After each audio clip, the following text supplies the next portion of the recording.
it's not a very, very strong smell.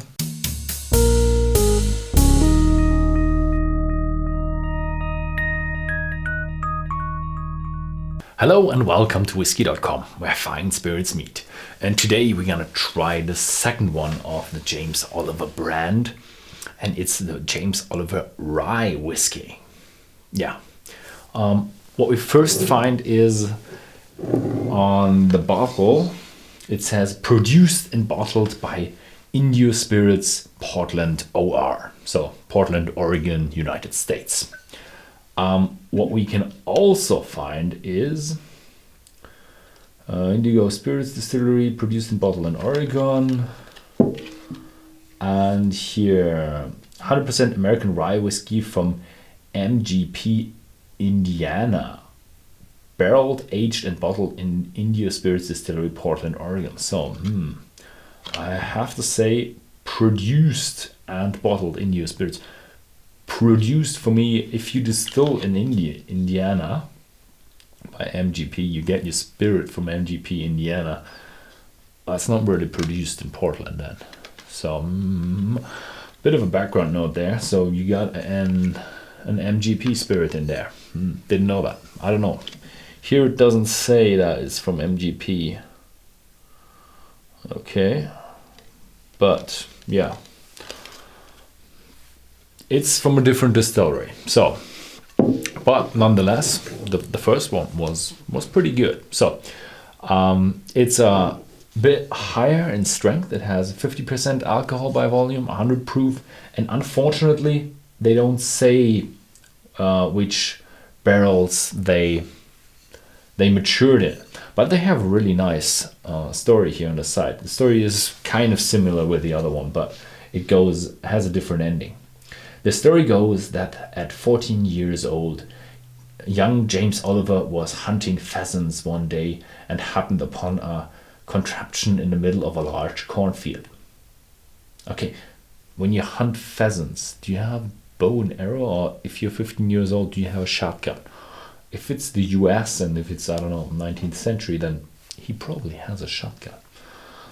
Underneath a huge metal kettle, a fire was burning. He found a copper still steaming with a new batch of whiskey. Suddenly 2 men came out of the cornfield with raised shotguns. Luckily for James, they recognized him and lowered their weapons. Okay, if you find a 15-year-old boy at your still with a shotgun, then okay, that's no big deal.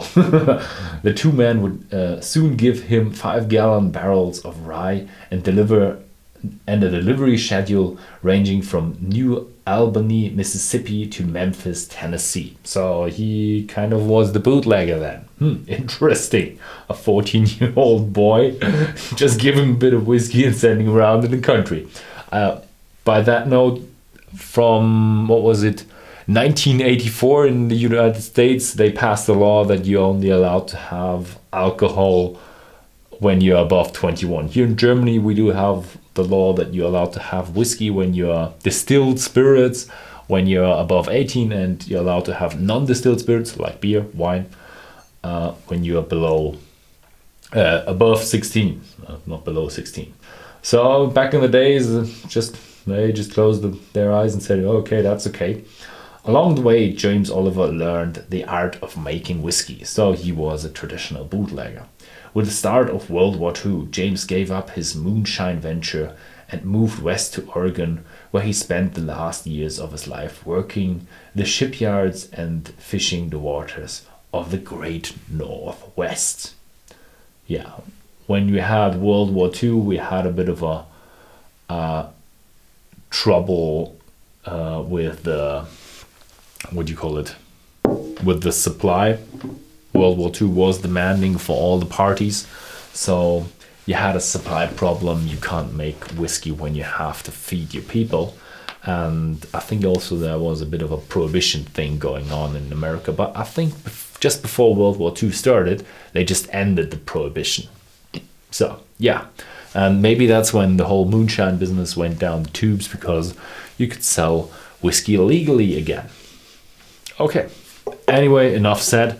It's a rye whiskey. Rye whiskey is always known for its spiciness and a bit more kick and a bit more yeah, a bit roughness.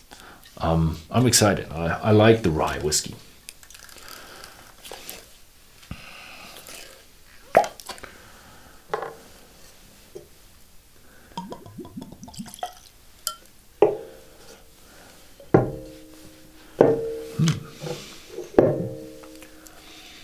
Oh yeah, definitely different to the first one. It's a bit of a, it's not a very strong smell. It's more of a light,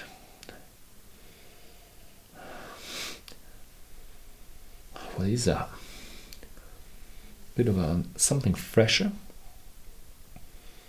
and woody. You definitely have a woody tone in there with oak, deeper notes of oak, and a bit of a pine note as well, but very slightly. Bit of a soapy note as well, like you know when you have these fresh scented soaps with a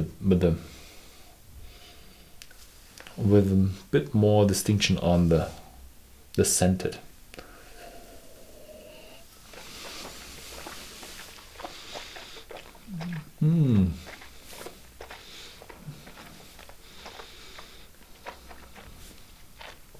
Oh, it's as weak the smell is, as strong the taste is.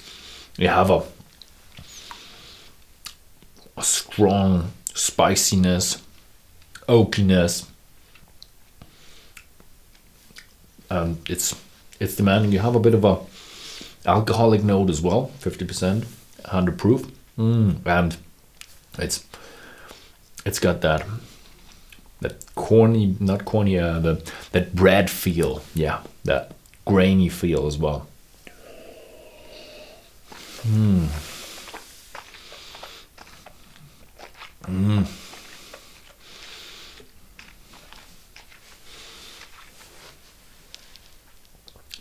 Kind of tastes like a mixture of a whole grain bread mixed a bit with chili and pepper, and some kind of oaky note to it.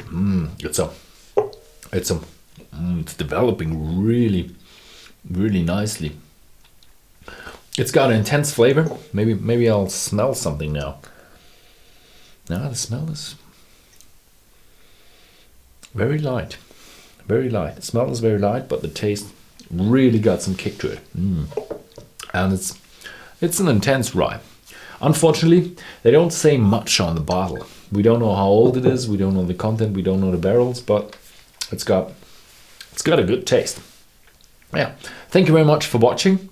If you like this video, then please follow us and subscribe on YouTube.